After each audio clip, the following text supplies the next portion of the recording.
Hey guys! Good afternoon! Today is very happy. Bagong ligo lang ako guys, kaya ganyan. Today is Saturday and walang pasok, walang jury. And we are eating French fries. And this is the French fries na anong tawag dito? Nilagyan namin ng tas hawsawan namin is mayonnaise and over there mayonnaise with ketchup and with this garlic bread flavor para masarap siya. Dapat may ano pa kasi pipino tsaka tomato. You forgot that one, kaya masarap yun dati. Tapos may cheese. Kaya sabi nila hindi na daw masarap yung ngayon kasi dati ginawa namin may gulay and cheese. So let's eat. Hey guys, nagpa-plan na ako ng mga videos ko for this coming October. So yeah, I already have my notebook here. Ito siya. Bili ko lang to sa Magic Land ito. Cute, diba? Kasi parang 4 shades. Alam niyo naman ako, mahilig ako sa sunglasses. So yes, sana gusto ko na ayusin yung mga topics na gagawin ko, yung mga tags, ganyan, na gagawin ko. More tags coming, so prepare ye. Kapag, itatag ko kayo para gawin natin lahat ang mga tags na ite. So, yeah. Kasi, diba, sobrang busy talaga yung duty namin ngayon. So, dapat talaga nakasked yung film ko. Sabi ko nga balak ko, magre-request off na ako para makapag-film ako ng mga ng mga things na kailangan kong i-upload, di ba? Priority ka. Tapos next week kasi I'm going to do my title defense and then do my thesis na. So gagawa na tayo ng libro, guys. This is it. Namamotivate na ulit ako. So ayun. Sobrang hectic talaga kasi goal ko talaga before mag-end ang year, matapos ko na yung libro ko para, diba? Kasi may re-enroll ko na naman pag hindi ko matapos ngayong magte-thesis 2 na naman ako. By the way, sa bagay, yun lang din naman ang nangyayari sa mga kaklase ko na thesis 2 lang din sila. So, kailangan na natin sked ang mga videos and may idea bank na ako dito.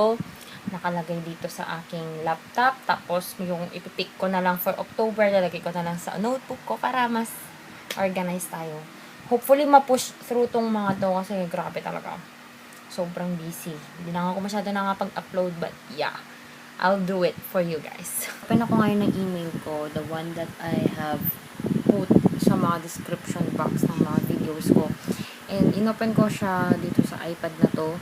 And then I found out that someone attempted to change someone attempted to sign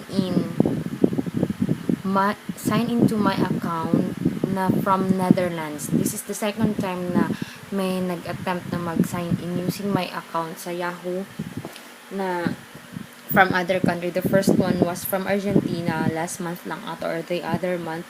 Pinost ko pa yun sa personal account ko. And then now, September 22, I guess, from Netherlands na naman. So, ang ng Yahoo Mail is to change my password. So, I've changed my password and then I added another phone number para hindi ako ma-locked out sa ko. But, kinakabahan ako kasi yung bank account.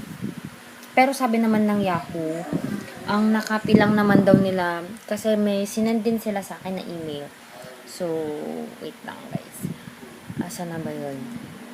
Ang sabi nila dito, notice of data breach. Sabi nga, we are writing to inform you about a data security issue that may involve your Yahoo account information. What happened? A copy of certain user account information was stolen from our systems in late 2014. So, 2014 pa pala na ako yung system, nila. But we believe in a state-sponsored act. What we believe in is a state-sponsored actor.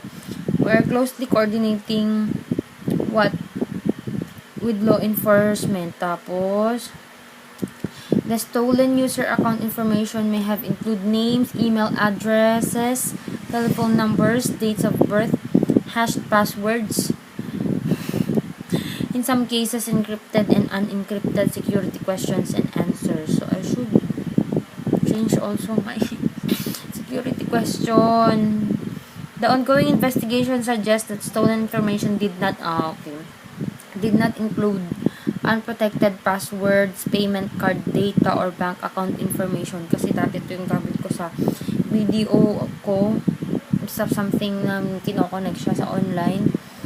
Payment card. So, good. Kung hindi siya kasali yung mga ano.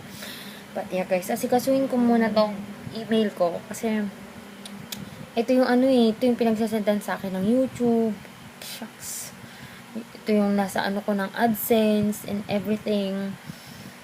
So, kailangan nating ayusin to guys as much as possible. ASAP pala talaga. Hey guys, so naayos ko na ang aking Yahoo Mail and na-secure ko na siya. Napalitan ko na yung mga recovery emails and phone numbers and ko na din yung mga security question kasi sabi doon parang pati ata security question, hindi ko na maalala. Kailangan ko talagang i-disable lahat ng yun. So, yun. Hopefully, after this, wala na akong makita ng mga pangyayaring nagaganap sa ibang bansa na nagla-login, ganarn. So, ayun guys. So, if you have your email addresses na mga ganyan, secure nyo, lalo na kung ginagamit mo siyang pang-transact online sa mga regarding money matters. So, yun guys, I really learned a lot tonight. So, ayun. And I'm gonna end my vlog na lang kasi nakapag-edit na rin naman ako. So, there will be a vlog tomorrow. Sunday, I guess. Yes. And hopefully, makapag-film na ako ng regular filming ko for tomorrow. And I will do a lot of videos and tags. Sabi ko nga. And hopefully, collaborations more na sa mga susunod. So, ayun guys. I'll see you guys in my next video. Bye!